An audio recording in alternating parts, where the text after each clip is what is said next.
Sellsword pretty much sums it up. A poor man has a sword. A rich man needs a man with a sword. Gold is exchanged. If the poor man knows how to use the sword, maybe he becomes the rich man. One way or another. I'm sure sellswords have a long and illustrious history, but if you meet a sellsword who knows it, best hire someone else. A sellsword should be good at one thing, getting paid to kill people.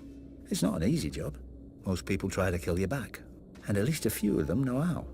The ones that don't, well, they often come in enough pretty armor to ruin an afternoon. A lot of high lords turn their noses up at sellswords. They say they can't trust a man who sells his allegiance to the highest bidder. I don't blame them. Much cheaper for them to own an army from birth, either by people being on their lands or by their ancestors swearing a few oaths. But here's the thing. No sellsword has ever fled from the winning side. If your hired companies are running away from you, it's because you're not on that side, and you didn't pay them enough to die with you. Not that you could. Sellswords don't get rich dying for their lords. Sellswords don't really get rich. Some of the Eastern companies on Essos do fine. The Golden Company, the Second Sons, the Windblown. Always a bit of fighting to be had in the free cities. Even if those merchant princes can be as tight as an old man's cunt. But then you're stuck in the heat and dust, hoping some dumb rich prick doesn't try to hire your company to fight Dothraki, because your dumb greedy captain would probably take it. Hedge knights, now, are a different breed. Take a sellsword and remove the sense.